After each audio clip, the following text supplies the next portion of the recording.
पवनार वर्धा ते पत्रादेवी गोवा शक्तिपीठ महामार्गाच्या भूसंपादन हरकतीच्या नोटीस शेतकऱ्यांना बजावण्यास प्रारंभ झाला आहे। या नोटिसीचे दहन गुरुवारी स्टेशन चौकात करण्यात आले। यावेळी शासनाच्या विरोधात बोंबई ठोकण्यात आली।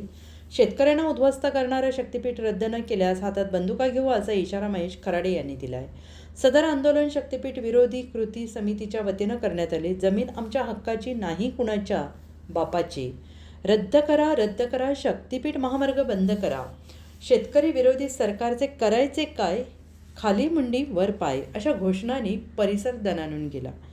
आणि यावेळी महेश खराडे म्हणाले, विधानसभा निवडणुकीपूर्वी शक्तिपीठ महामार्ग रद्द करण्याचे आश्वासन दिले होते, मात्र निवडणुकीनंतर कोणत्याही परिस्थितीत करणारच अशी भूमिका घेतली। त्यामुळे माधवनगर बुधगाव कर्णा आदी गावातील शेतकऱ्यांना नोटीस बजावण्यात आली प्रारंभ झाला आहे आणि यामुळे शेतकऱ्यांमध्ये संताप व्यक्त झालेला आहे। त्यामुळेच आम्ही या नोटिसीचे दहन करतो आहोत, पण केवळ आम्ही दहन करून थांबणार नाही। या प्रसंगी हातात शस्त्र घेऊ, पण 1 इंचही जमीन देणार नाही। खराडे म्हणाले, महामार्ग हे विकासाचे मोठे साधन आहे, यात दुमत नाही, पण जे महामार्ग गरजेचे आहे ते करा, त्याला आमचा विरोध नाही। शक्तिपीठ महामार्ग हा रत्नागिरी विजापूर महामार्गाला समांतरच महामार्ग आहे।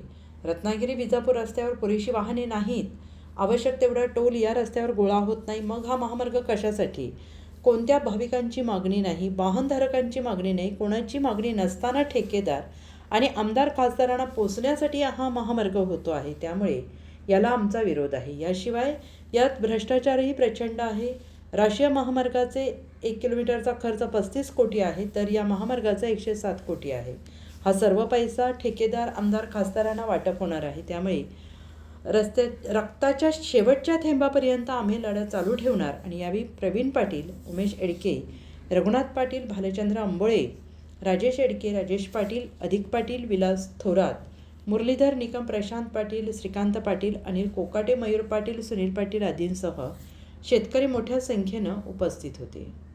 राज्य सरकारनं गोवा टू वर्धा शक्तिपीठ महामार्ग करण्याचं धोरण आखलेलं आहे आणि या शक्तिपीठ महामार्गाला राज्यातल्या सर्व शेतकऱ्यांचा विरोध आहे। कोणत्याही शेतकऱ्याची, भाविकाची, वाहनधारकाची मागणी नसताना हा महामार्ग रेटण्याचं धोरण राज्य सरकार करतंय आणि त्या धोरणाचा एक भाग म्हणून सांगली जिल्ह्यातल्या शेतकऱ्यांना आता मिरजेच्या प्रांताधिकाऱ्यांनी नोटिसा पाठवलेल्या आहेत आणि कोणाची मागणी नसताना, काही मुठभर लोकांच्या मागण्या असताना दलालांनी मागणी केल्यानंतर त्यांना नोटिसा पाठवलेल्या आहेत। त्यामुळं या नोटिसींचं धन या ठिकाणी स्टेशन चौकात करण्यात आलेलं आहे आणि यापुढच्या काळात अशा नोटिसा पाठवल्या तर नोटीस पाठवणाऱ्यांचं आम्ही दहन करू।